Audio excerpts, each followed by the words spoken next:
m'avoir rejoint ce soir pour cette deuxième séance d'un atelier. Bon, c'est les débuts, donc on peut espérer qu'il ne va que progresser. C'est vrai. Il y a un vieux proverbe juif qui dit que tous les commencements sont difficiles, n'est-ce pas? Exactement.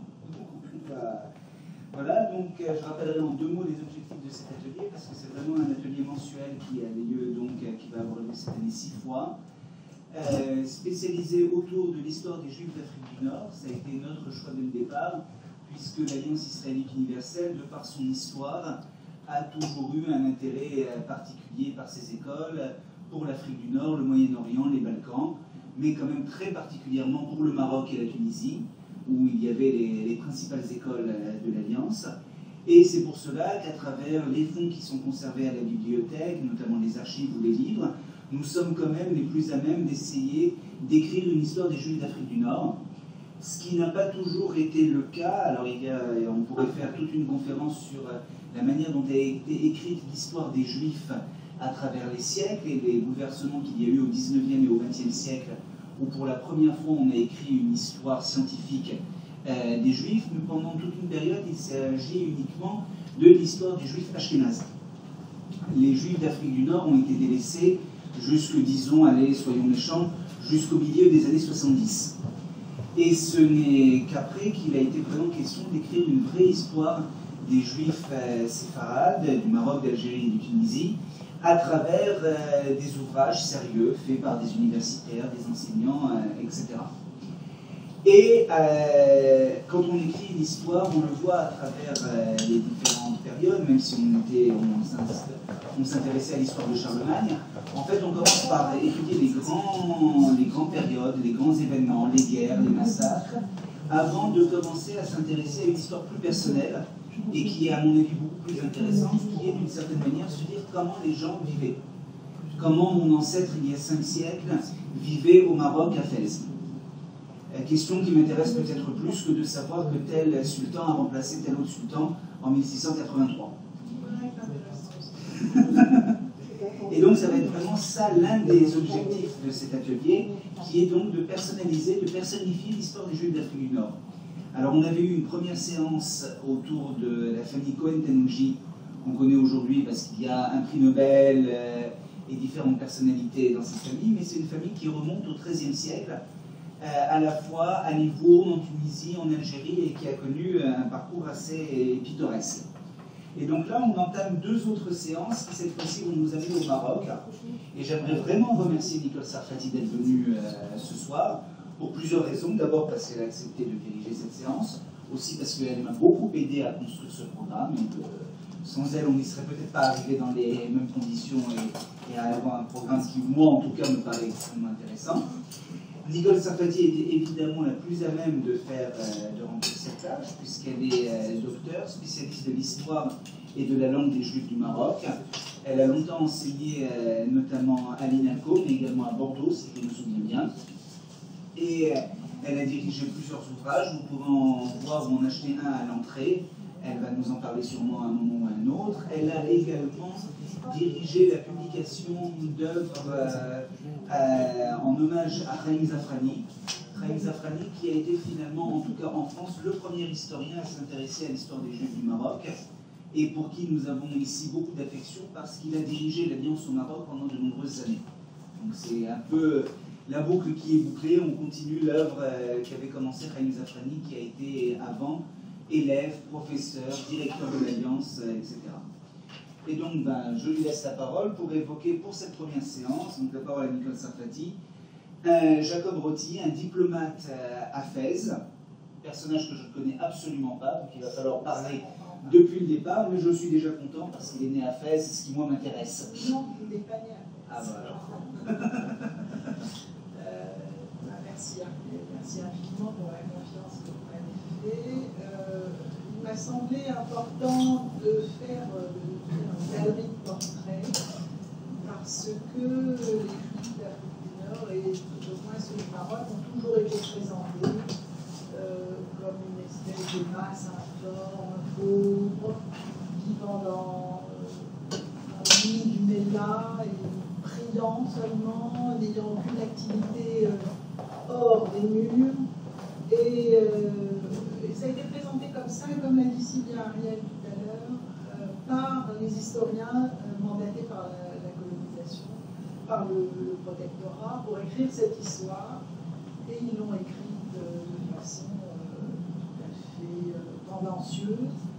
Et fort heureusement, il y a maintenant des ouvrages qui mettent à plat qui exhument en tout cas toute cette histoire, qui mérite d'être exhumée, parce qu'une société, quelle qu'elle soit, minoritaire ou autre, ne peut pas survivre pendant 2000 ans, puisque c'est le cas pour cette communauté juive au Maroc, sans qu'il y ait à sa tête une hiérarchie, une élite, en tous les cas, qui puisse agir en dehors des limites de la bulle formée par cette petite société, comme l'était présentée en tous les cas par les historiens de la colonisation. Donc, au départ, juste quelques petits mots pour vous dire pourquoi j'ai eu l'idée de m'intéresser à cette histoire et à ces personnages, puisque en vérité, il y a beaucoup à faire encore pour que cette histoire retrouve ses lettres de noblesse.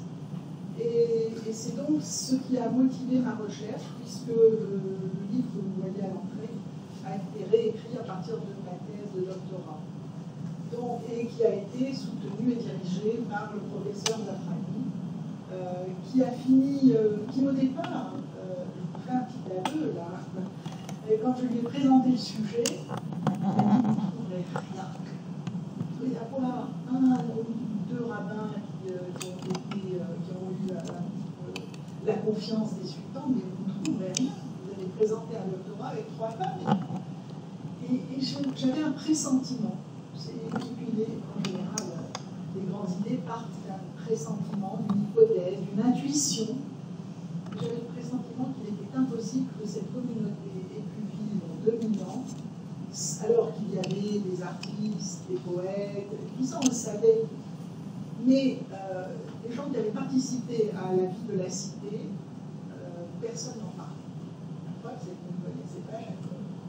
Jacob Rotti qui a eu des prédécesseurs. Donc, voilà, l'idée est partie de là.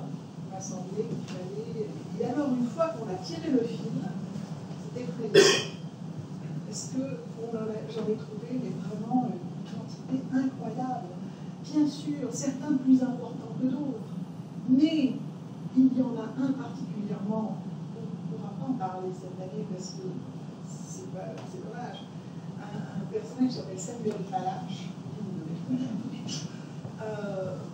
On pourrait écrire, alors c'est un personnage hautement romantique d'ailleurs, et on pourrait, en fait, il y a un auteur espagnol qui en a fait quasiment un roman, puisqu'il a bouclé un petit peu tous les creux, les maisons, les points d'ombre en romançant l'histoire.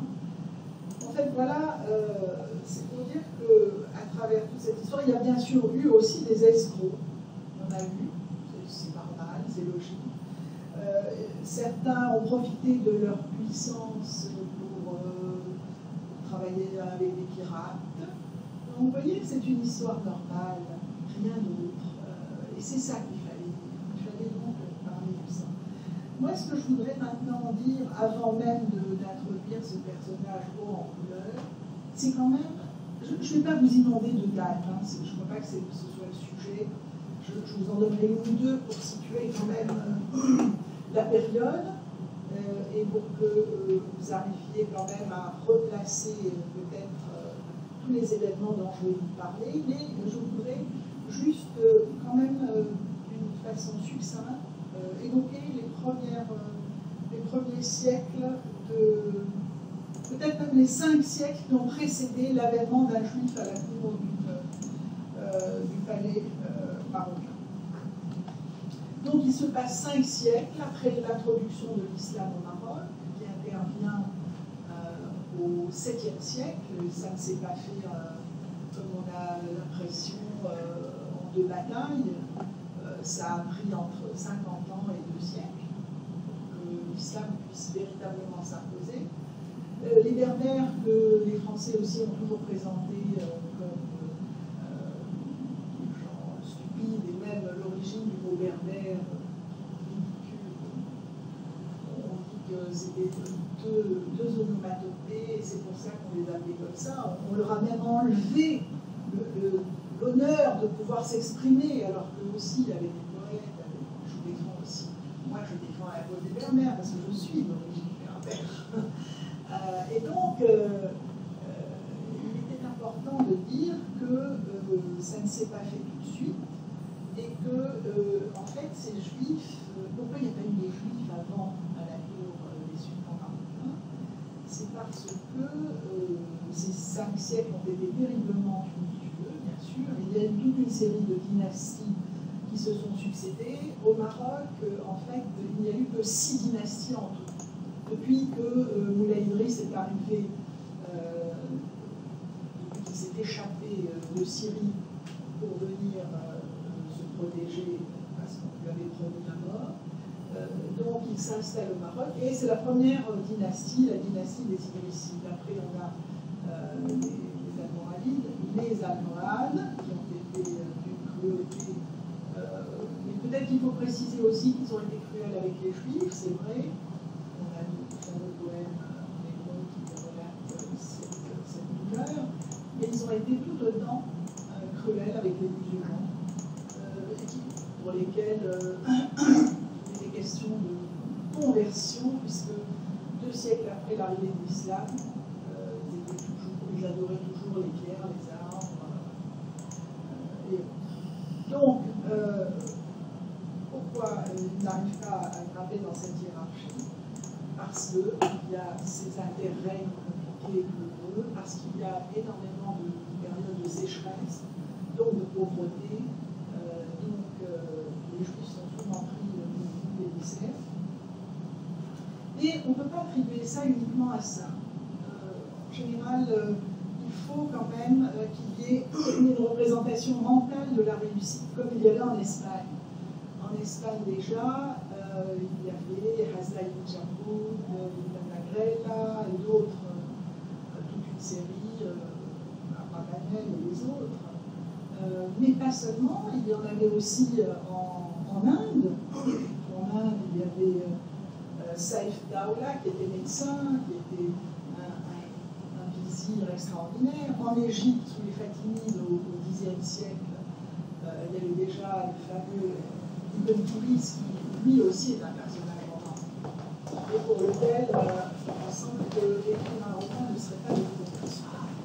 Sauf que et là, vous allez reconnaître la résistance des Juifs marocains. Tous ces gens qui étaient arrivés dans les cercles de pouvoir dans les pays que je suis cité, une fois arrivés à un certain niveau, pour devenir vizirs, ils se convertissaient. Or, le judaïsme marocain est quand même un judaïsme assez fort, assez résistant, et donc une démonstration de se convertir. Alors, pour faire vite, on passe donc à la dynastie des Mérinides, on est déjà au XIIIe siècle, et là, c'est à ce moment-là qu'apparaît le premier juif de cour au Maroc, tout premier, et je peux vous dire déjà que les musulmans trouvaient que c'était une manifestation sociologique tout à fait discordante. Donc, après le tableau que je vous ai dressé, vous pouvez vous demander comment est-ce possible qu'un juif ait pu accéder finalement dans l'environnement du sultan, par quelle opération magique, quand, dans quelles conditions, donc je vais vous expliquer pour que après vous puissiez comprendre comment les choses ont évolué.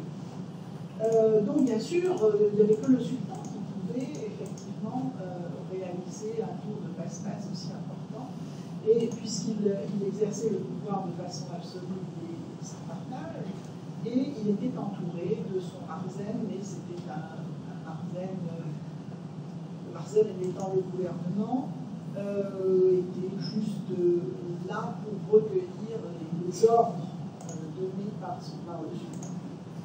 Donc le premier à ouvrir les portes s'appelait Khalifa ibn Rassa. Et dans quelles conditions il arrive? C'est très simple. Quand les Mérinides arrivent au pouvoir, ils n'ont aucune légitimité aux yeux de l'intelligentsia fasci, parce qu'ils ne peuvent pas revendiquer une origine musulmane rattachée au prophète. Tous les précédents avaient une revendication nobiliaire. Certains étaient attachés par le voile du prophète, d'autres, bon, Idriss descendait directement du prophète. Ceux-là étaient des bergers enrichis, des guerriers qui avaient pris le pouvoir. Ils s'étaient débrouillés comme ça. Et donc, les Fassides ont refusé de rentrer dans l'administration des Mérinides et ont créé un vide politique. Et donc, par dépit et aussi par besoin, il fallait bien qu'il y ait un cadre administratif, et bien, ils ont engagé des Espagnols, des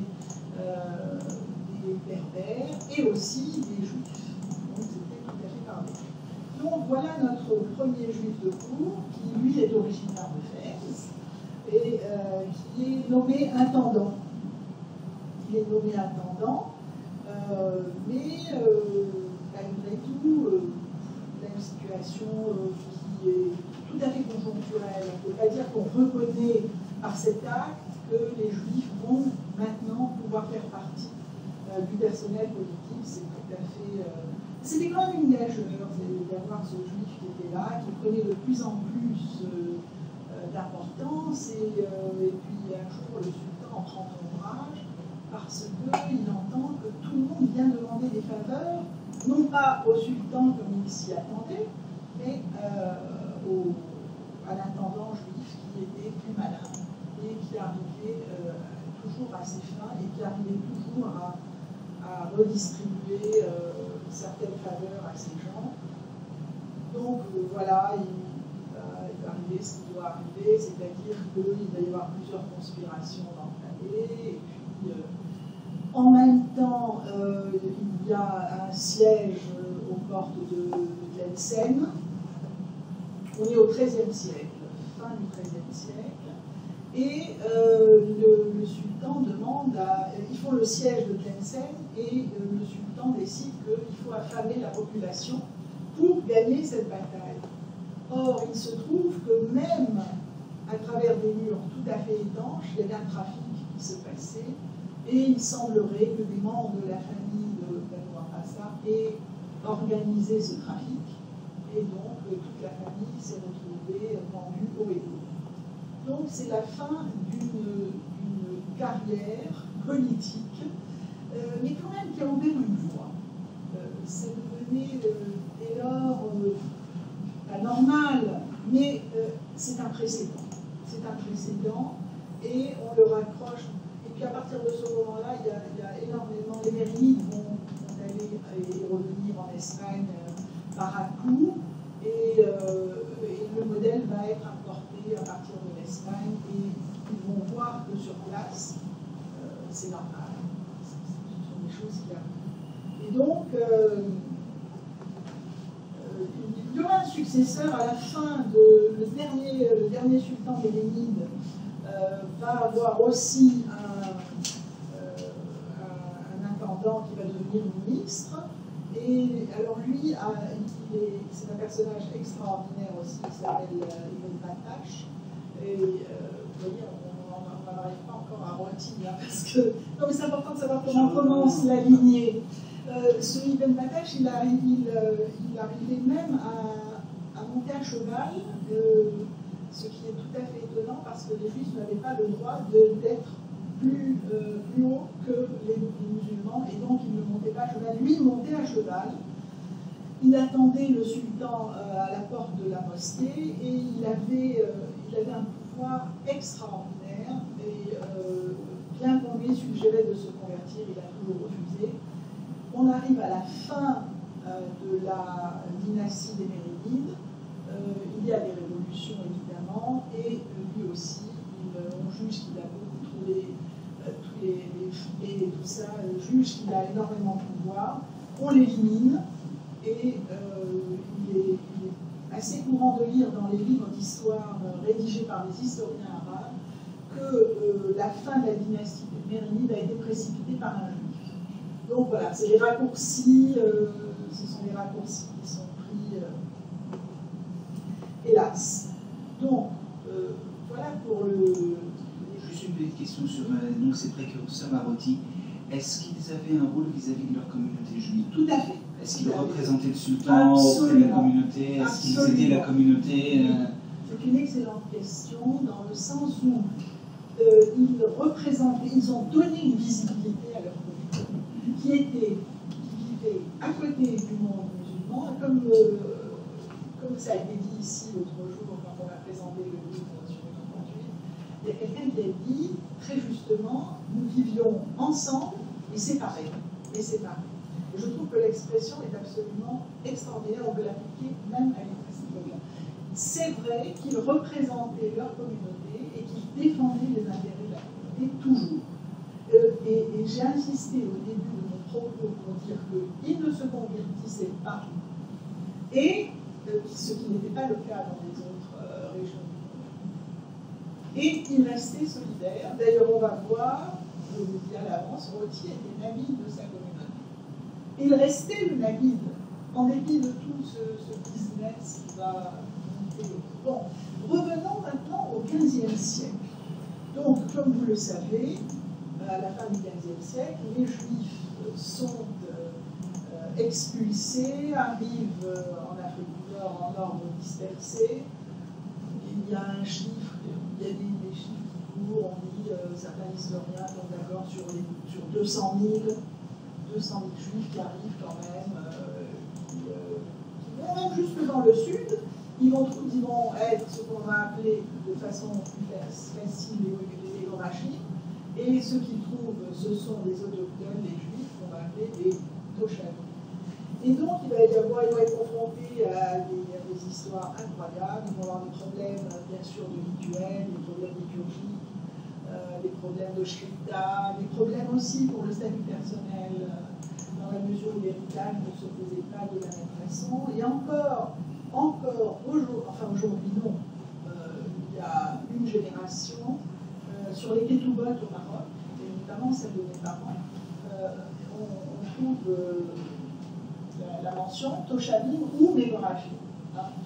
Et donc c'est quand même intéressant de savoir que 5 siècles plus tard, il continue quand même à... D'ailleurs, Ariel l'a très bien dit, il a dit « moi ça m'intéresse parce que c'est fait », alors il n'est même pas né à fait. Mais ça reste quelque chose, c'est vraiment ça a beaucoup de force. Donc, nous voici avec cette arrivée massive de Korachi, et ils ont à leur avantage, eux, de connaître les langues européennes. Et ça va leur servir rapidement. Ils ont une espèce de polyvalence culturelle et linguistique qui va vraiment leur permettre d'entrer d'approcher les cercles du pouvoir. Et donc, comme va l'écrire si bien Fernand Braudel, que vous connaissez, qui est le spécialiste du bassin méditerranéen, il a des paroles qui sont vraiment prophétiques. Il écrit « Les Juifs sont en Orient, les interprètes nés de toute conversation, et sans eux, rien ne serait possible ou facile.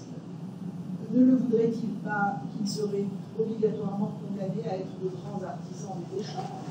Ils ont été partout, ils ont été chassés, ils ne quittent pas forcément les lieux interdits, ils y reviennent. » Et vous allez voir tout à l'heure, avec Roti, justement, qu'ils sont expulsés, ils partent du Portugal quand même plus tard que d'Espagne, et ça ne va pas les empêcher, en dépit de tout ce qu'on nous a raconté sur l'Inquisition et toutes ces horreurs, ça ne va pas les empêcher de retourner sur place. On va parler de ça tout à l'heure. Donc le postulat de base, c'est qu'ils peuvent déjà être recrutés parce qu'il y a ça. D'abord, ils peuvent être recrutés pour leur connaissance. Il y a le fait aussi que dans ce 15e siècle, début du 16e, on assiste à un phénomène qui va effectivement arriver à créer une conjoncture positive pour l'action diplomatique de ces Juifs. C'est-à-dire que les puissances européennes se rendent compte que peut-être qu'il faut arrêter de faire la guerre et que si on entame des actions diplomatiques, si on envoie des ambassadeurs, si on crée des ambassades ou même des bureaux consulaires, peut-être qu'il y a moyen de négocier et d'éviter toutes ces boucheries. Donc on commence effectivement, et c'est la République de Venise qui a cette première idée géniale, et c'est comme ça que l'idée de créer des opérations diplomatiques naît, et ça arrive exactement au moment où ces Juifs arrivent pour se réfugier en Afrique du Nord. Et donc, je voudrais aussi évoquer le nom d'un rabbin qui fait partie de ces premiers diplomates qui ont été recrutés par le sultan et qui s'appelait Abraham Ben Zamerou, qui était rabbin à Safi, donc c'est dommage, on n'a pas de carte. Safi se trouve au sud d'Agadir, vous voyez où c'est. Et cette ville était alors occupée par les Portugais, parce que quand les Juifs et les musulmans ont été chassés d'Espagne,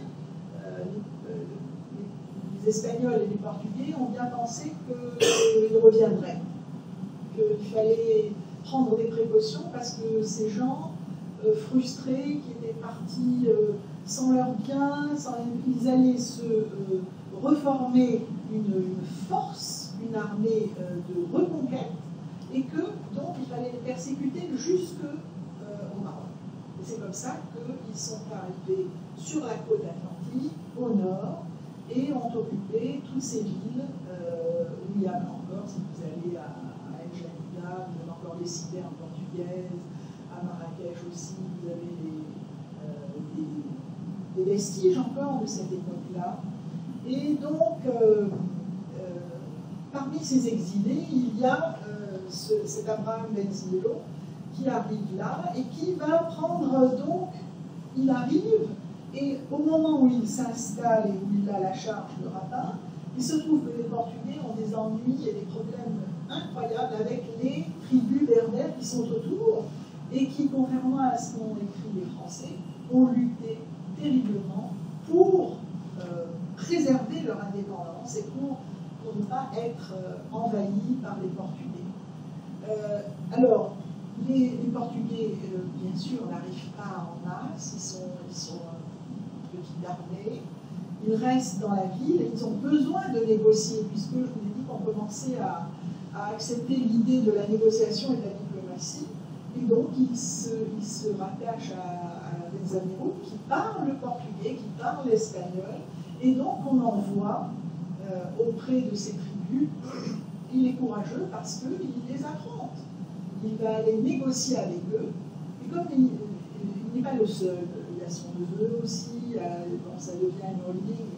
Et si vous voulez, chemin faisant, ils se rendent compte qu'il y a peut-être des affaires à faire. Donc, ils font en même temps du commerce, c'est-à-dire qu'ils vont revendre aux tribus des produits importés du Portugal, aux Portugais des produits qu'ils vont trouver sur place pour se nourrir, ou bien quelquefois également de la boucherie, etc., toute une série d'objets artisanaux aussi. Et donc ils vont arriver à survivre comme ça, tout en étant mandatés par le roi du Portugal et par le sultan. Et ça ne les empêche pas, comme on va le voir, de retourner carrément au Portugal. On les voit à Sintra. Et d'ailleurs, et j'en arrive à notre fameux Roti, le père de Jacob Roti, qui était médecin et qui est arrivé lui aussi à Safi pour se réfugier, on le retrouve en 1526, juste avant sa mort, et il va rencontrer, là aussi il y aurait quelque chose d'extraordinaire à écrire, il va rencontrer le fameux voyageur un petit peu visionnaire, David Rimini. Ils vont se rencontrer à Sintra. On n'a pas de documents pour dire, c'est juste des témoins qui ont raconté qu'ils étaient là en même temps. Alors finalement, on en arrive à Jacob Roty, qui lui est donc le fils de ce médecin. Certains historiens ont longtemps confondu le père de Roty, qui s'appelle Abraham, avec Abraham Ben Zmiron. Et il y a eu des confusions comme ça, et finalement, à force de fouiller dans ces fameuses archives de Lisbonne et Torre do Tombo, qui sont vraiment d'une richesse extraordinaire, mais je vous le signale parce que je sais que ce qui se passe dans les pays vous intéresse. Il y a des cartons qui sont entièrement clés, fermés, personne n'a jamais écouté. Bon, c'est du portugais ancien. J'aurais pu vous apporter quelques documents. C'est quasiment illisible, il faut vraiment être spécialiste. mais malgré tout, il y a là un document extraordinaire de très très grande valeur. Donc voilà, la première question qu'on se pose, c'est ce nom. Qu'est-ce que c'est, Roty? Encore maintenant, il n'y a pas un seul juif marocain qui s'appelle Roty. Bon, entre-temps, ça a circulé. Alors, pour trouver l'origine de son nom, il y a un très très bon article dans l'encyclopédia Judaïca de David Corpus qui lui donne une douzaine de probabilités sur son nom. Moi j'en ai retenu deux parce que je suis allée regarder un petit peu ces deux petites villes pour voir si c'était une hypothèse valable. En tout cas, si ce nom révèle un toponyme, il peut être originaire d'une petite ville qui s'appelle Rota, qui se trouve près de Cadiz. Donc ça se fait Roti, puisqu'en arabe Roti, et c'est comme ça qu'on signale on désigne l'origine. Et sinon, il y avait une autre petite ville près en Aragon qui s'appelait Rueda, et là, Corpus est d'accord, puisque il dit que c'était peut-être Reuti. Donc c'est possible. En tout cas, j'ai eu beau regarder et fouiller, il n'y a que ça comme source. Il y a d'autres zones d'ombre pour aller chercher des éléments pour écrire cette histoire. On ne sait pas donc quelle est l'origine du nom. On ne sait pas non plus où est né Jacob Roty. Moi, je me suis prêtée au jeu des calculs savants, et alors que la plupart des personnes qui sont intéressées à ce personnage disent qu'il est devenu nourrisson, moi je prétends que c'est pas possible, étant donné qu'il n'est pas si vieux comme il est là, et ça voudrait dire qu'il a été à la cour du sultan à 36 ans, ce qui me paraît un petit peu à 36 ans, c'est déjà une grande maturité. Donc moi je dirais qu'il est né sur place, et donc à sa fille, et après on sait, il devient le Naguide de la ville, c'est-à-dire ce qu'on dirait maintenant, on appellerait président de la communauté juive, Naguide, le prince de la communauté juive, et sûrement, si on l'a nommé, c'est pour son charisme qui ne fait aucun doute. Donc en même temps, il est très très apprécié par le sultan de Fès. Donc là, on est passé d'une dynastie à l'autre. Cette dynastie-là s'appelle la dynastie des Wattassides. C'est une dynastie qui va rester sur le trône un siècle et qui est connue pour avoir, enfin dans notre histoire, pour avoir accueilli les Juifs venus d'Espagne à bras ouverts, un peu comme Bajazet avait accueilli les Juifs qui venaient vers la Turquie. Donc, en 1536, on a une lettre, donc toujours dans les archives portugaises, dans les sources. En fait, je pense que si vous vous intéressez à cette histoire, les archives portugaises révèlent une grande partie de cette histoire, mais aussi on trouve énormément de mentions à Jacob Roty dans les Takanotes. Les Takanotes, ce sont des ordonnances dans les Takanotes castillanes. Ce sont ces ordonnances rabbiniques dans lesquelles on posait des questions, et il est fait référence à Roti. Donc, alors maintenant on rentre dans la partie un petit peu technique de sa carrière, si vous voulez.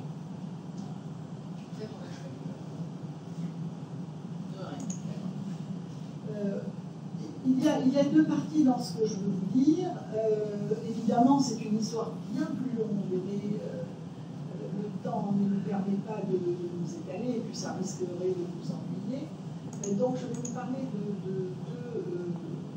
je vais faire mon exposé en deux parties. C'est-à-dire qu'il y a d'abord la carrière diplomatique, qui est quand même intéressante, et en deuxième partie, j'aimerais vous dire comment il a échappé à l'Inquisition. Comment lui et son frère échappent à l'Inquisition. Vous verrez que donc ça a été possible. Alors que toutes les histoires qu'on peut lire, qu'on trouve dans l'histoire, sont dramatiques. Celle-là finit très bien. Donc, il est en 1536 à Fès, on en est sûr, puisqu'il écrit. Roti écrit énormément. Il écrit très bien. Il écrit en portugais. Benzamiro écrivait en espagnol. Dans un espagnol d'un très haut niveau. Je l'ai fait analyser, parce que je ne suis pas capable de dire, ne connaissant que l'espagnol moderne. Cet espagnol des années 15e siècle, il faut le faire évaluer, et c'est vraiment un espagnol littéraire. Roti aussi. Alors que, comme je vous l'ai dit, Roti est sans doute né sur place. Ou s'il est venu nourrisson, il n'a pas pu acquérir cette langue sur place. Donc il l'a apprise, et c'est ce qui nous laisse entendre que tous ces exilés continuent à parler leur langue entre eux. Donc il écrit, en fait il a instauré tout un système génial, c'est-à-dire que lui est à Fès avec le sultan, il va s'occuper de toutes ses affaires diplomatiques, toutes ses négociations avec les Portugais, et toutes ses affaires privées, il va les confier à son frère Moïse, qui se trouve dans une petite ville, là encore je voudrais quelqu'un, à Asila. Je ne sais pas si vous connaissez Asila, au sud de Tanger, à côté d'une lagune, et qui permet toutes sortes de trafics. Donc, voilà le montage. Et ça marche très très bien. Et donc, il relate, alors ce qui est extraordinaire dans ses lettres, c'est qu'il relate les événements qu'il raconte dans cette première ère.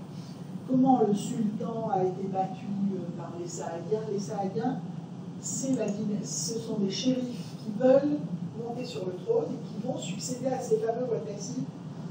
Et pour en finir avec ce méli-mélo de dynastie, ce sont eux qui vont précéder, ces Saadiens vont précéder les Alaouites qui sont encore en place. Puisque la dynastie alaouite à laquelle appartient Mohammed VI est en place depuis 1642. Donc, voilà, je vous embête plus avec ça.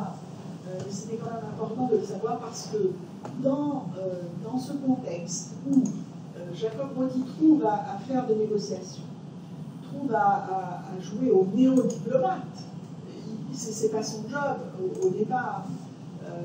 Il est à la tête de la communauté, il est sûrement doué pour les affaires, mais il s'improvise grâce à cette amitié qui le lie au sultan. Il s'improvise donc négociateur, diplomate, etc. Et donc, il raconte dans ses lettres comment le sultan s'est fait battre par les Saadiens. Et alors, il lui donne une idée géniale, il lui dit, et il l'exprime dans ses lettres, il lui dit, dans le fond, les Portugais qui sont installés dans le sud du Maroc et vous, à Fès, vous avez le même ennemi. Vous avez cette dynastie saadienne qui veut absolument venir sur le trône, vous avez le même ennemi. Donc, débarrassez-vous des Portugais, déjà, faisons une trêve, nous allons signer un traité de paix avec eux, et vous n'aurez plus qu'un seul ennemi contre lequel lutter, qui est dans le fond l'ennemi le plus important. Puisque les Portugais, ils étaient seulement dans les villes. Ils ne sortaient jamais des villes. Ils ne voulaient pas conquérir le pays. Ce qu'ils voulaient, c'est établir des points stratégiques pour empêcher ces musulmans de revenir en Espagne et au Portugal. Donc, ce n'était pas vraiment le grand ennemi. Les autres voulaient le pouvoir. Et là, c'était vraiment un ennemi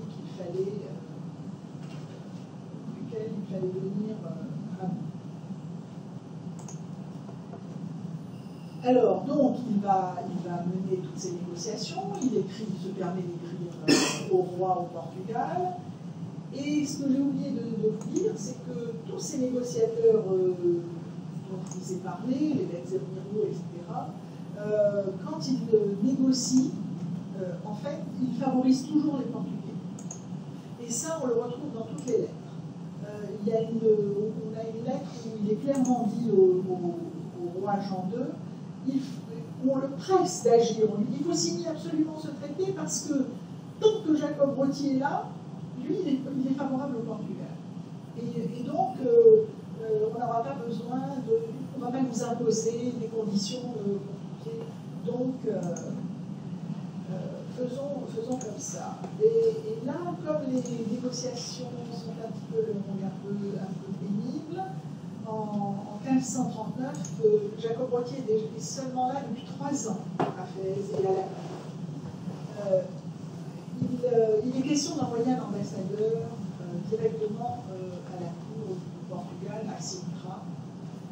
Imaginez que depuis 3 ans aussi, l'acquisition sévit. Et lorsqu'il raconte dans ses lettres comment sont négociés comment sont préparés ce voyage, comment est préparé ce voyage pour le Portugal, à aucun moment il ne mentionne le danger qu'il pourrait encourir s'il était envoyé parce qu'il est juif. Or, le danger est réel. Et il n'y a pas de...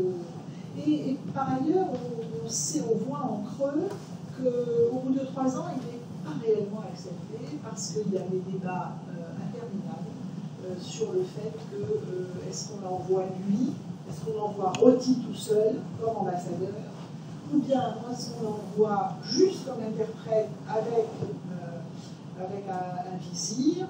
Donc là, il y a des conversations qui montrent quand même qu'il n'est pas encore tout à fait accepté. Donc, la fin de l'histoire, c'est qu'il y va. Il est envoyé à Sintra, donc en 1539, alors qu'il a été, son père aussi était là 10 ans auparavant. Mais il se retrouve là, et dans aucune de ses lettres, il n'est fait mention d'un danger qu'il aurait pu encourir pendant qu'il est présent. Donc il est là, il va signer le traité, et quand au retour, une délégation portugaise va revenir parce qu'il y a tout un cérémonial pour signer ces traités, il faut le faire signer sur place, revenir aussi dans les 2 pays, il faut que ce soit signé dans les 2 pays par les hauts dignitaires. Et donc, à partir du moment où les hauts dignitaires portugais sont venus à Fès, ont contresigné ces négociations, le sultan déclare à Roti qu'il est le seul maintenant à être mandaté et le seul autorisé à le représenter au Portugal. Donc, tant par ses lettres que par en fait toutes les attaques dont il devient la cible, on se rend compte que sa position commence à se consolider sérieusement. Et il devient tellement influent qu'il commence même à manipuler. Il commence à devenir un véritable homme politique. C'est-à-dire qu'il va souffler le chaud et le froid, et ça va marcher. Et ça va très très bien marcher. Donc il écrit, par exemple, il envoie une lettre à un homme de la cour portugaise dont on a le nom, je vous en fais grâce, et il lui dit de façon élégante, mais ferme. Il lui dit, vous savez, c'est inutile que vous envoyiez une autre ambassade à Fès parce que ce haut dignitaire pensait que, justement, les traités n'avaient pas été convenablement rédigés. Et bien sûr, de façon induite, il attaque Roti puisque c'est lui qui rédige les traités. Donc il lui écrit pour lui dire, mais c'est inutile, ce que nous avons fait est parfait. Et il lui dit, de toute façon, c'est nuisible à nos intérêts communs.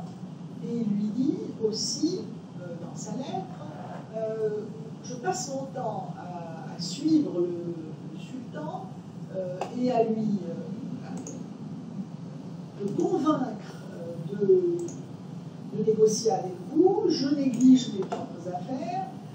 Donc si vous venez, vous allez encore prendre de mon temps. C'est quand même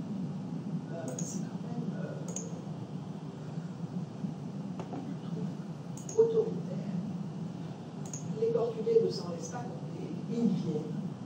Ils viennent quand même re-signer les contrats.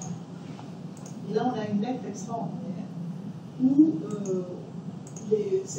cette entrevue est décrite, et à la fin de la lettre, la personne qui est chargée de raconter écrit que la traduction était assurée par Jacob Roti, bien sûr, que c'était l'interprète officiel, et il rajoute à la fin, Jacob Roti était l'interprète officiel, et sans lui, rien ne peut se faire dans ce pays.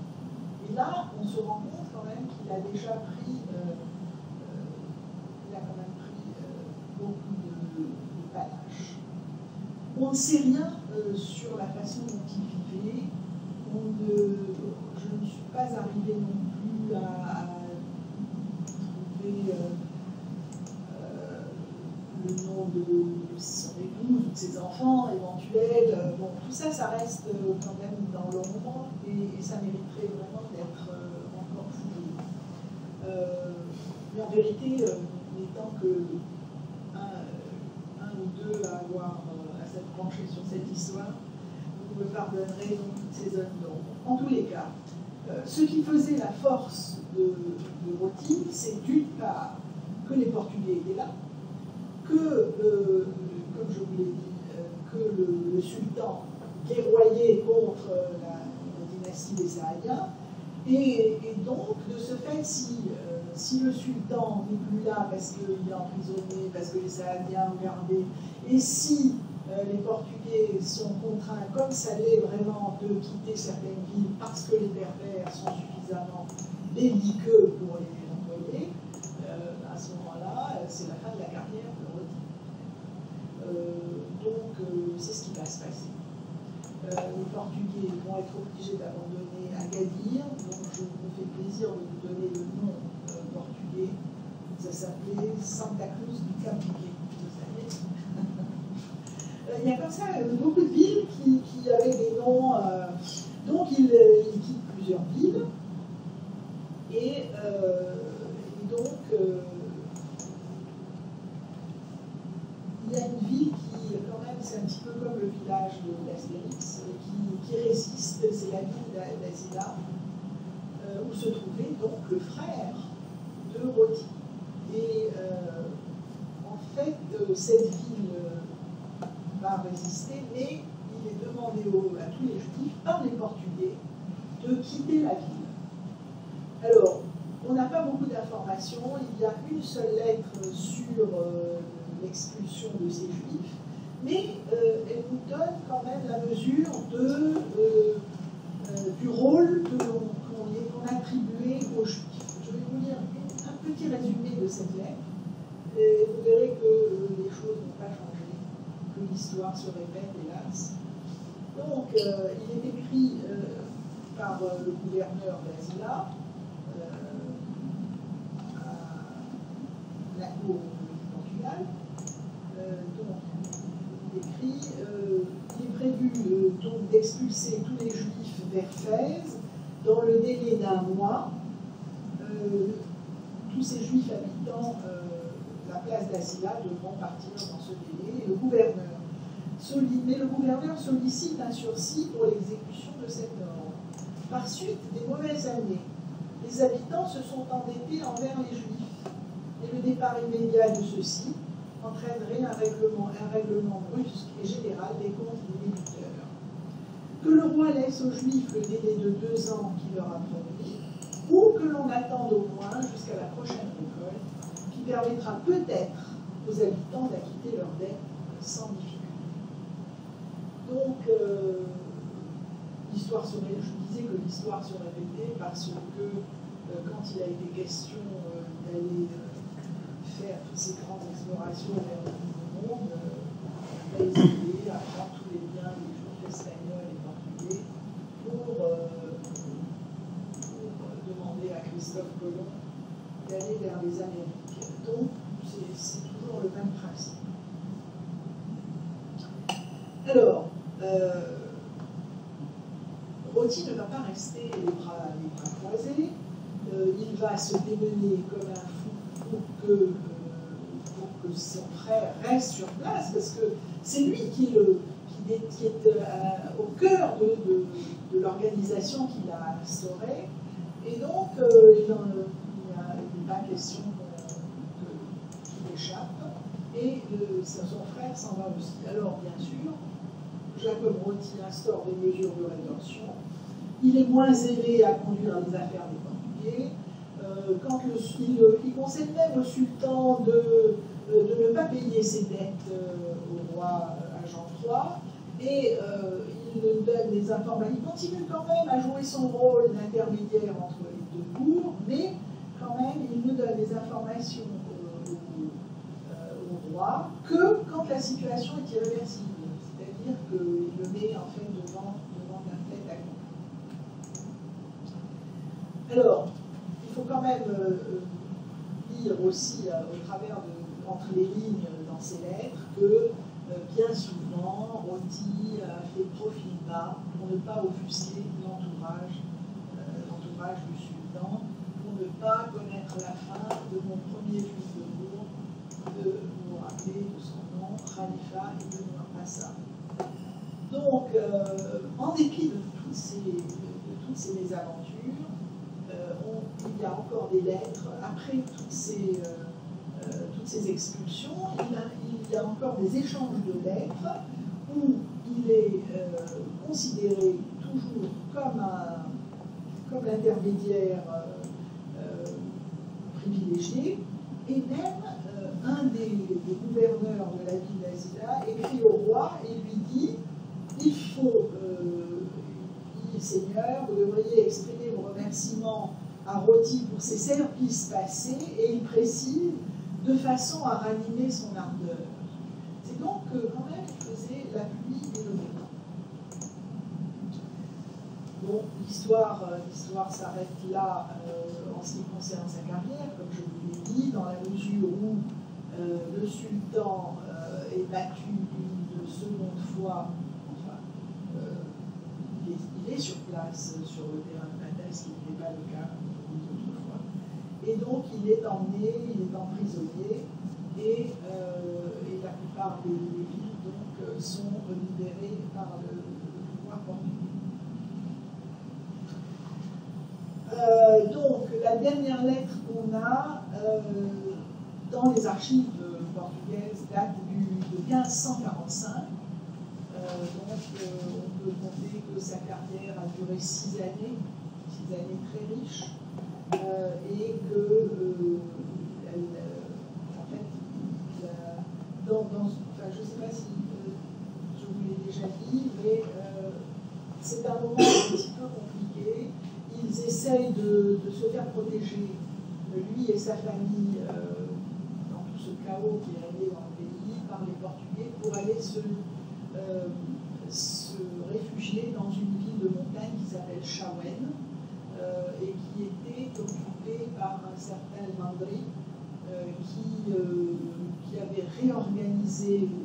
D'ailleurs, si vous allez au Maroc, c'est un village qui existe encore, qui est absolument merveilleux, mais qui est dans les hauteurs. Et ce El Mandri était venu d'Espagne, et il avait réorganisé une ville qui ressemble un peu à Ronda, et il avait interdit aux chrétiens d'y entrer. Seuls les juifs et les musulmans pouvaient vivre là dès lors qu'ils étaient originaires d'Espagne.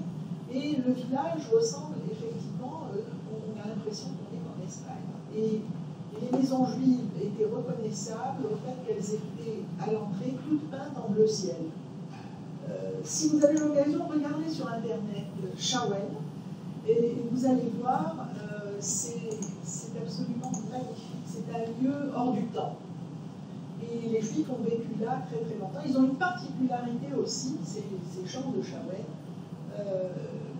Tant les Juifs que les musulmans, ils ont quasiment tous les yeux bleus. C'est étrange. Mais enfin, pas tant que ça, parce que dans la mesure où certains historiens sont arrivés à mettre la main sur des archives, disant que certains quartiers entiers en Espagne, au moment de l'expulsion, partaient en même temps. Et c'est comme ça qu'il y a un quartier entier qui est allé de Séville à Debdou, qui se trouve à côté de Bouchla. Enfin, je vais le rien, on s'écarte. Mais c'est pour dire que, effectivement, on peut comprendre comment les choses arrivent. Donc, on va laisser là la carrière diplomatique, comme je vous l'ai dit, et j'aimerais revenir en arrière. Là, on s'est arrêté en 1545. Donc, comme je vous l'ai dit, il y a encore des informations sur lui dans les cacanotes. Et je crois que je vous ai dit tout ce qui était le plus important concernant sa carrière. Et ce qu'on va aborder maintenant aussi, c'est justement le problème avec l'Inquisition. On ne dit pas trop que l'Inquisition a sévi en Afrique du Nord. Ça, moi-même, je dois dire que quand je l'ai découvert, j'étais très très surpris. Et après, les choses se sont remises en place et j'ai vu que l'Inquisition avait sévi même en Inde. Même en Inde, absolument. Et étant donné qu'il y avait des comptoirs portugais. Et donc, là aussi, ils ont persécuté ces juifs qui s'étaient réfugiés là. Donc, qu'est-ce qui se passe? Quand les juifs sont donc expulsés d'Asila, on est en 1541, comme je vous l'ai lu dans la lettre, vous avez vu que c'était un peu souple comme expulsion, c'est-à-dire qu'on leur disait, vous avez 2 ans déjà pour résoudre vos affaires, vous allez aller habiter à Fès, mais si vous voulez revenir pour vos affaires et pour faire du commerce, vous pouvez y revenir. Mais en fait, c'était une proposition de nulle, parce que, entre-temps, il y a un capucin qui a été envoyé là par le Saint-Office, et pas que à Asila d'ailleurs, il y en avait d'autres dans d'autres villes, mais celui-là était particulièrement hargneux. Et donc, celui-là était d'origine castillane, et même il est dit qu'il était peut-être d'origine juive, ce qui est quand même assez pénible. Et donc, pendant toute cette période, en fait, il essaye de s'attaquer à Roti, à Jacob. Le frère, pour lui, c'est du menu fretin. C'est pas ça. Il a envie de s'attaquer à Jacob parce que il sait, et il a raison, ce sont des informations tout à fait fiables, Jacob a pour hobby d'aider tous les marades qui viennent à Fès, et il les aide à retrouver leur foi juive, et il fait des quêtes pour eux. Donc, le capucin sait que le frère fait des affaires, mais Roti, lui, il est accusé. Il est accusé de prosélytisme judaïsant, et ça, c'est passible de la peine de mort. Donc il va s'acharner, et finalement, il va obtenir un ordre de l'inquisiteur, mais pour faire enfermer le frère, Moïse. Donc il est enfermé, et on attend que le Saint-Office se prononce et mette sa sanction. Et donc, en fait, on a toute une série de preuves sur les activités de Jacob Roti. On sait par exemple on a même les noms des Juifs qui ont été aidés par Roti. Il y en a un autre, il y en a un qui s'appelait Mascarenhas, qui témoigne longuement. Un autre autre qui est originaire de Lisbonne et qui est même rentré à la cour, qui a travaillé avec Roti, qui a travaillé à la cour chez le sultan Ahmed. Et donc, tout ça est... Mais le pire qui lui est reproché, si tant est que ça c'est déjà énorme, il est accusé d'avoir acheté des armes en Espagne et de les avoir fait livrer à Tlemcen, alors qu'il était absolument interdit de livrer des munitions en pays musulmans, parce que c'était une prohibition pontificale qui était aussi passible de la peine de mort. Et alors à partir de là, comme on ne prête qu'au riche, et que Jacob Roti est accusé de toutes sortes de maux par ce capucin, je ne sais pas comment il faisait sa communication, sa com, mais il y est parvenu et il est devenu absolument la cible d'accusations de toutes sortes. On a même accusé Jacob Roti d'avoir incité les captifs. Vous savez qu'il y avait énormément de captifs. On en parlera au cours de la prochaine séance, puisque la famille Memran travaillait avec le sultan Ismaïl, mais racheter les captifs, et c'était ça leur commerce en fait. C'était tout un commerce. Et là, comme il y avait toute une série de captifs, il est accusé aussi donc de les inciter à se révolter contre le roi. Il est aussi accusé d'embargo sur le ravitaillement et la livraison des chevaux au Portugal. Enfin bref, je vous passe sur toutes les accusations de spéculation, de trafic, etc. Ce qui est intéressant là à relever, c'est que le sultan a réagi. Il va réagir très, très vertement. Il va écrire aux Portugais et leur dire « Vous avez renvoyé ces juifs d'Azila, dès lors qu'ils ne sont plus sous votre juridiction, ils sont sous la mienne, et vous n'avez pas... et Jacob Roti est donc un habitant de Fès, il n'a même pas été exclu d'Azila, eh bien, vous n'avez pas le droit de les traiter comme vous les traitez, et ce qui va se passer, c'est que moi, en guise de représailles, eh bien, je vais sévir contre les chrétiens qui sont à Fès. Et il est terriblement sérieux, et il envoie Jacob Roti avec toute une délégation, avec toute une petite armada, pour aller à Azila, libérer le frère.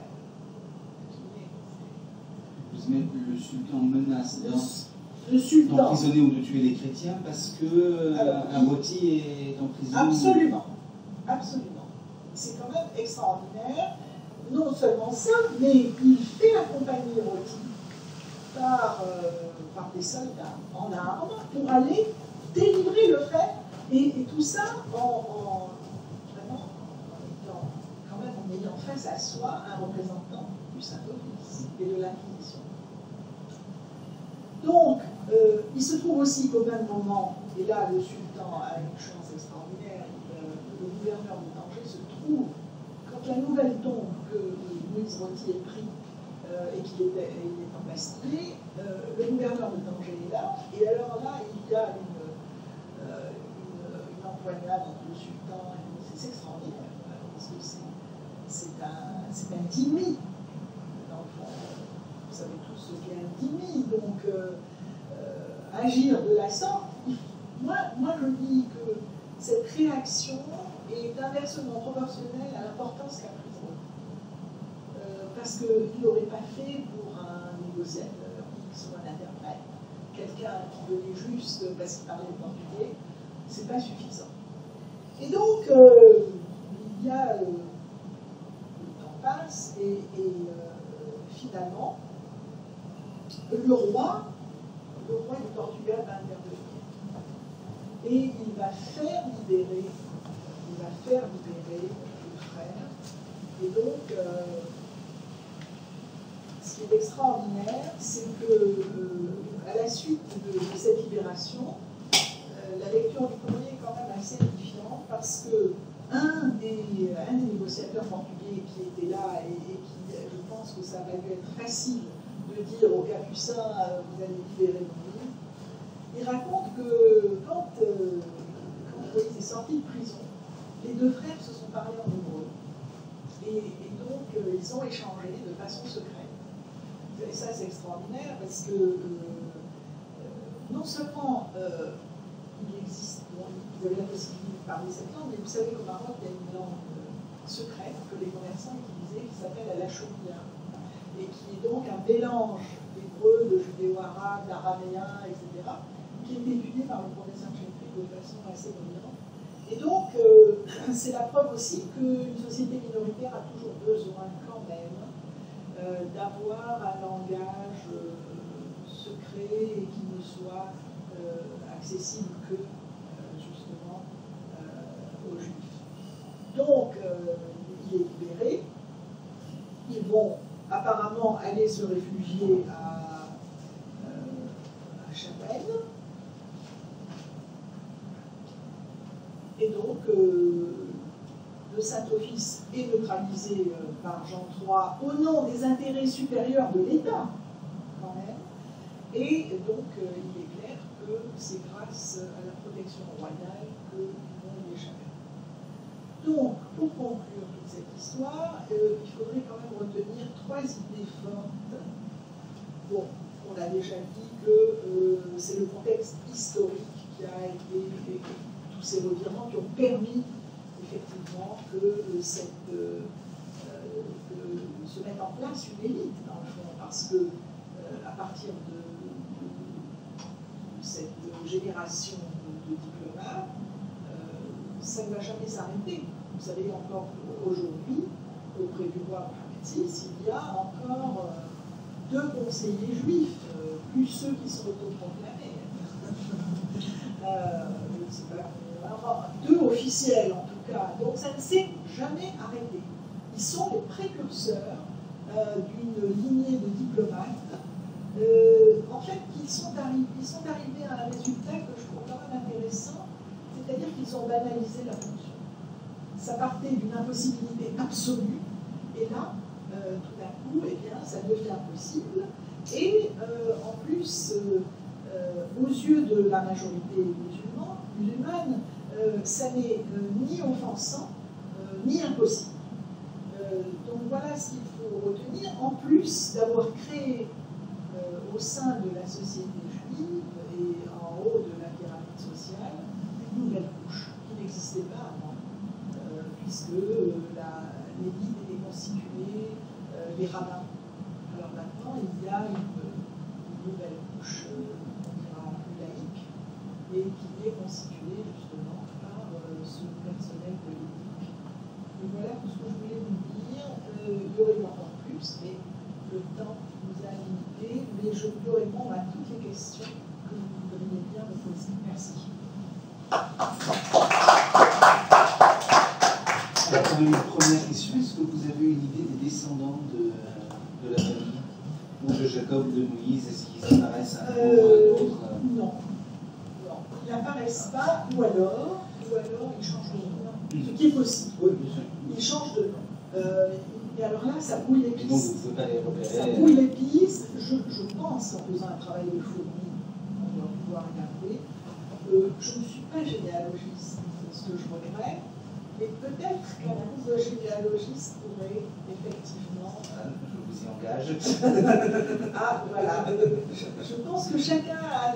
Moi, j'ai exhumé des archives importantes pour arriver à tracer à grands traits ce portrait.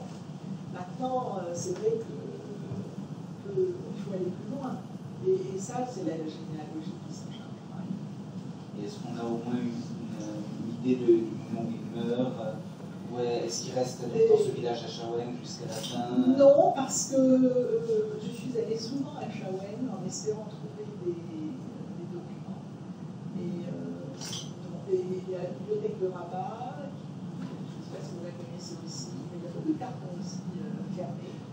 C'est pas organisé de main de maître. Il y a certainement des documents encore.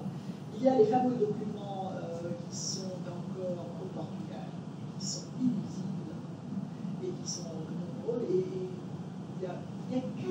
historiens qui s'occupent d'Afrique du Nord au Portugal, mais ce sont surtout des africanistes qui s'intéressent beaucoup à ce qui était le Mozambique, etc., à tous ces ports portugais qui sont plus exotiques que le Maroc. Et puis ça fait, en fait, par exemple, les Philippines et les Portugais sont restés, ils sont partis il n'y a pas très très longtemps. Donc il y a un intérêt qui est resté vivace. Tandis que là, 5 siècles plus tard, les Espagnols sont encore intéressés parce qu'ils ont quitté le nord du Maroc en 1956, en 1958. Donc on arrive à Madrid ou à Salamanque, il y a énormément d'archives aussi, etc. On trouve effectivement des archives. Mais non, il y a des zones d'ombre encore. Bien sûr, c'est une histoire qu'il faut continuer d'écrire. Il y a un historien aux États-Unis que vous connaissez qui s'appelle Schroeder, qui lui aussi, Daniel Schroeder, qui s'intéresse. Oui, bien sûr. Et je l'ai rencontré l'an dernier à New York aussi à un colloque, et il me disait la même chose. Il me disait, c'est une histoire, là, vraiment, aller chercher tous ces personnages haut en couleur, c'est peut-être redonner un second souffle à notre histoire. Mais c'est un travail, effectivement, et comme vous le savez, il n'y a pas de relève. Les étudiants ne sont pas nécessairement passionnés d'aller faire des recherches qui nécessitent l'hébreu, l'arabe, le portugais, l'espagnol, quelquefois l'italien si on s'intéresse à la Tunisie, et j'en passe. Donc il faut une formation multiple, et les étudiants ne sont pas... Vous savez comment la France rend hommage à ceux qui s'intéressent à des choses, à la micro-histoire. Voilà, on est dans la coupe budgétaire pour la culture, vous devez sûrement le savoir. Et donc, cette histoire n'avancera que... En Israël, ça avance un peu. Et en Israël, il y a encore certaine honneur à travailler dans ce champ de la recherche. Mais en France, il n'y a pas de problème. Vous avez des questions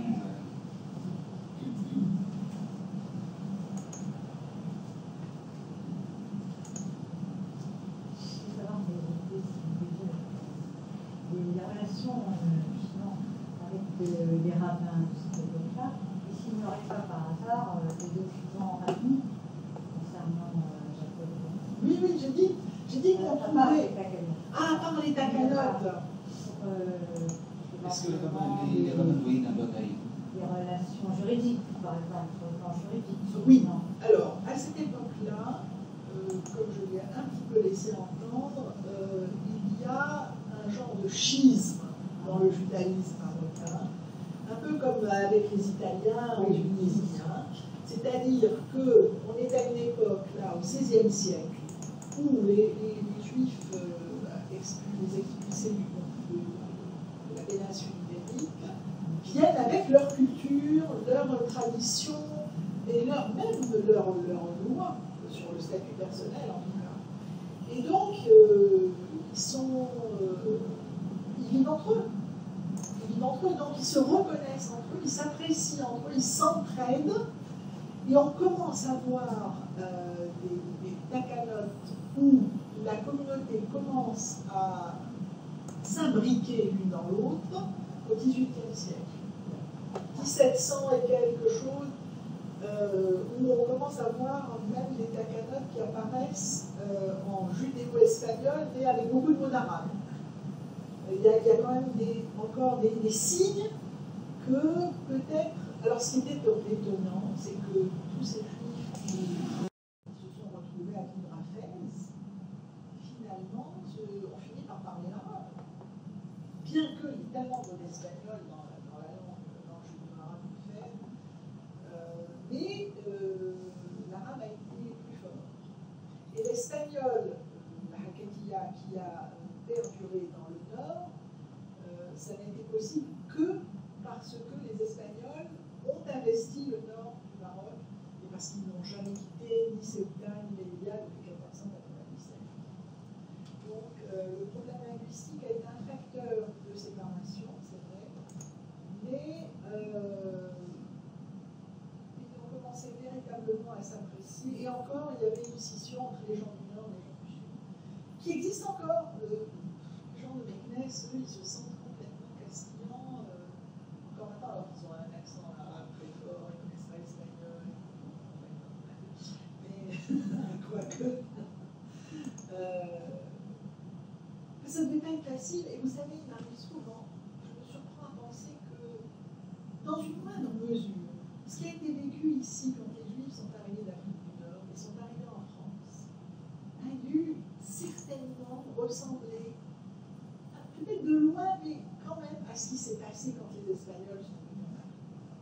Parce qu'on se trouvait avec les Ashkénazes qui avaient une toute autre façon de considérer, peut-être, je ne sais pas, la cache-route aussi, et qui avait des traditions différentes. Et donc, ça a mis du temps, finalement, pour qu'on entende encore cette séparation entre Ashkénazes et Sfarad, elle existe. Mais moi, je me souviens que mon père parlait avec beaucoup de plaisir de gens qui s'étaient mariés sous le régime de Touchali. Il disait ça avec une espèce de pointe de fierté. Et ma mère allait parce qu'elle était de Mélida. Alors, elle avait hérité d'un contrat de mariage de Touchali, c'est-à-dire qu'elle avait droit à 0. Alors que dans un contrat de mariage des Mégorachi, la femme héritait. Donc ça créait quand même des vrais problèmes. Oui. Vous avez l'air sidéré. C'est passionnant, en fait. C'est vrai. Sur cette différence de statut juridique, ça m'évoque justement les Kédougouades de Liban. Bien sûr. Où le divorce était interdit Oui. du fait de la tradition italienne et espagnole. Oui, en fait, c'est les problèmes qui sont liés à l'exil. Qui sont finalement. L'exil pour un juif, c'est normal, quasiment. Hein. C'est écrit. C'est écrit dans l'air, c'est presque normal. Mais après, tout ce qui est accolé à cet exil, c'est-à-dire la confrontation avec la société d'accueil, évidemment, mais encore avec les juifs qui sont dans la société d'accueil, c'est vraiment une série de problèmes quelquefois insurmontables à court terme. De manière plus générale sur le judaïsme marocain que je ne connais pas du tout, j'ai remarqué une forte adhésion au projet sioniste, et notamment par la transmission d'hébreux, de prénoms très rapidement hébraïsants. Et à la différence peut-être de l'Algérie, bon, on le décrirait mieux, mais de la Tunisie, de la Libye, je l'explique moins, ou même d'Irak par exemple, j'aimerais comprendre cette spécificité du judaïsme marocain par rapport à l'adhésion du projet sioniste. Alors, vous me posez en fait deux questions. Déjà, la première concerne la fidélité à la tradition.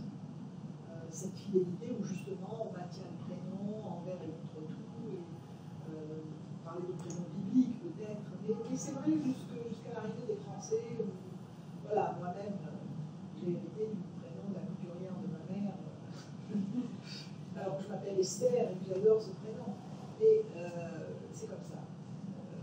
Les prénoms ont été... maintenant, par rapport au projet sioniste dont vous parlez, alors là, c'est une histoire très complexe, dont on n'a jamais fini de débattre, parce que il est souvent affirmé que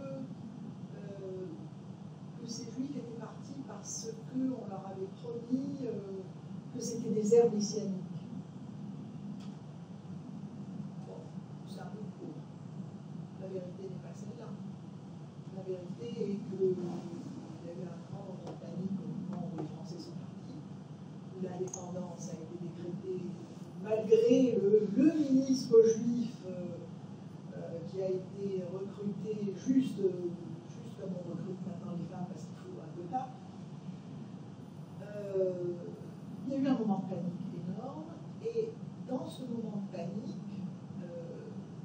Israéliens ont été très malins. Et l'agence juive et le Mossad a été extraordinairement efficient. Ils se sont rendus compte que le danger était réel, de toutes les façons. Je ne suis pas de celles qui disent on est venu, on a kidnappé les Juifs pour les emmener faire la guerre. C'est ridicule. Le danger était réel. Tous ces Juifs berbères qui vivaient dans les montagnes reculées et qui encouraient un réel danger. Parce que le fanatisme gagnait absolument tout le pays et on a commencé dans les médinas à tuer des Juifs qui s'y aventuraient. Donc c'est pas faux tout ça. Alors, l'histoire telle qu'elle est, c'est celle-là, c'est-à-dire qu'il y a eu des départs organisés à partir de 1949. Donc les Français ont fermé les yeux, mais ils ont quand même organisé des incidents à Djerada où il y a eu quand même 70 morts. Et là, tous les gens de l'oriental ont commencé à partir. Les Français n'ont rien dit. Mais au moment de l'indépendance, quand on a un médecin qui est revenu au pouvoir, il s'est rendu compte qu'il y avait une contradiction. Les Français avaient laissé partir les Juifs, très bien, il y en avait déjà 50 000 qui étaient partis sur 250 000, et ils continuaient à partir.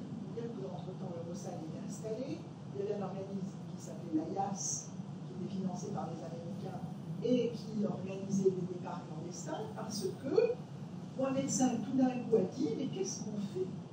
On est en train d'envoyer des Juifs pour prendre la terre de nos frères palestiniens. Ça ne marche pas.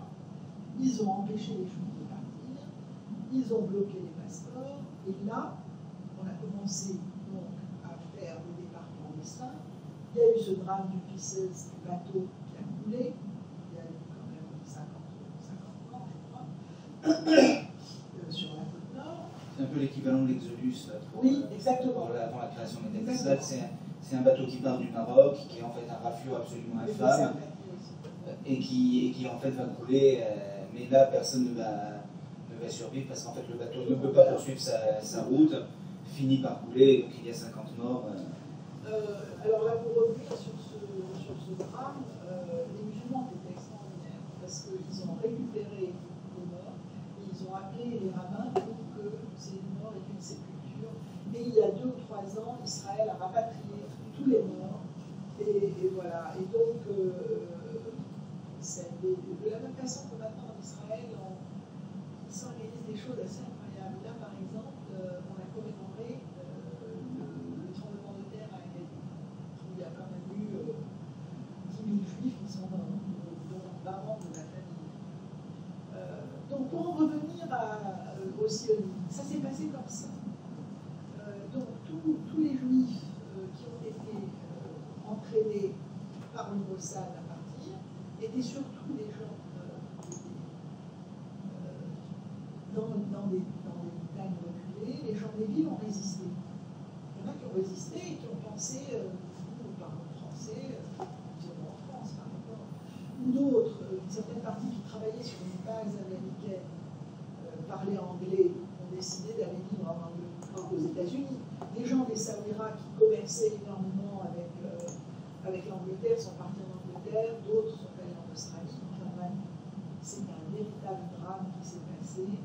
C'est un drame silencieux où toute une communauté explose. Il y a 230 000 personnes qui explosent dans la nature, des familles disloquées, et pendant des années, c'est le silence de mort sur ce drame. C'est quelque chose qu'on rentre en soi et qui ne sort que maintenant. Ça commence à peine à sortir dans les thèmes. Il y a très peu de livres sur ce. Il y a le livre de David Moukani qui est absolument magnifique, qui est un chef-d'œuvre, et qui raconte cette douleur. Mais sinon. Les échos du Ménard. Ah, ça c'est un. Il y a le film aussi sur la communauté de Tinri. Tu l'avais passé? C'est celui-là. Ah, c'est celui-là de Kamal Ashkar qui a des problèmes énormes. Hein. Quand il passe au Maroc, Pas qu'au Maroc, il y a aussi des problèmes ailleurs, dans le sens. Israël aussi. Un peu moins, mais quand même, il y a des... Et je crois que tout simplement, ça a été un silence qui a été extrêmement long, parce que malgré tout, pour les Juifs du Maroc, ça s'est bien passé. Globalement, ils ont pu partir plutôt dans de bonnes conditions, souvent dans de meilleures conditions que par exemple les Juifs d'Algérie juste à côté, beaucoup mieux que les Juifs du Moyen-Orient qui ont rejoint Israël dans leur quasi-totalité. Mais finalement, pour les Juifs du Maroc, alors ça reste un drame, ça a été extrêmement compliqué, mais en gros, ça s'est bien passé. Donc c'est pour cela maintenant qu'on a mis tellement de temps à évoquer le sujet, ça n'a rien de comparable avec les Juifs d'Irak, par exemple. Ah non, mais et ça explique aussi ce silence, en fait, finalement. Mais ça n'empêche pas qu'il y ait une douleur qui est réelle pour toutes ces familles. Quand même, on parle beaucoup maintenant des enfants qui ont été pris aux familles par... bon, c'est pas moi qui dis, c'est une étude. Les enfants qui ont été en quelque sorte donnés par les familles à l'agence juive et qui sont arrivés avec l'espoir de voir arriver leur famille qui ne sont jamais venus. En tout cas, beaucoup plus tard. Et là, pour ça, il y a évidemment les problèmes liés à l'indépendance du Maroc. Et il y a aussi tout simplement la crise économique, qui est que la communauté juive marocaine à l'époque, et pour la plupart, notamment dans les villages berbères, etc., d'une pauvreté absolument incroyable. Et que donc Israël ou un autre pays, c'est quand même l'avantage d'aller vers une terre qu'on espère meilleure, qui n'a pas toujours été d'ailleurs, parce que les premiers temps en Israël, mais c'est vrai que ça a été globalement compliqué. Ce que je vais dire est terrible, mais c'était positif. Quand on retourne au Maroc, comme c'est mon cas depuis avant, et que je me rends compte de la stagnation du pays, je me dis que, en dépit de ce que ça peut créer comme problème, et le problème existe encore, puisque je suis encore en train d'écrire sur cette histoire, et tous les jours je travaille sur cette histoire, c'est donc que c'est une forme d'obsession, et peut-être même de fétichisation. Je l'avoue, c'est abominable, mais chacun se soigne comme il peut. Et malgré tout, chaque fois que j'y vais, je me fais cette réflexion. Quelle chance! Et Daniel Simoni le dit dans son merveilleux livre qui s'appelle Marrakech, le départ. Quand on lit les 300 pages du bouquin, on se rend compte que c'est un départ finalement qu'il a vécu avec bonheur. Oui, je pense que c'était une chance, une vraie chance. C'est clair, qu'est-ce qu'on pourrait dire de juifs qui restent équipés? Ah, alors, ça c'est un vrai problème, ces juifs-là, parce qu'ils ne disent pas la vérité. Ils ont l'air de vivre. Non, ça ne fait rien. Non, c'est pas grave de dire les choses. Je pense que maintenant on est au point où il faut que l'histoire soit écrite. Est-ce qu'ils peuvent dire la vérité? Oui, bien sûr. Quand ils sont dans votre salon assis, de vous leur poser une question, ils peuvent vous répondre. Ils ne diront jamais la vérité. Ils restent d'abord pour des raisons purement lucratives. C'est-à-dire que, bien souvent, moi je connais une dizaine de familles qui pivotaient et qui, en reprenant une affaire laissée là par quelqu'un qui leur a donné les clés, qui a dit fais-en ce que tu peux, et qui ont quand même développé l'affaire et qui se sont enrichis, n'ont pas envie de lâcher ça. Ça, c'est un premier point. Le second point, c'est que c'est vrai qu'il y a un way of life au Maroc. Qui est quand même assez paradisiaque quand on fait abstraction du fait qu'ils sont quand même regardés comme juifs. Ils ne sont pas si libres que ça.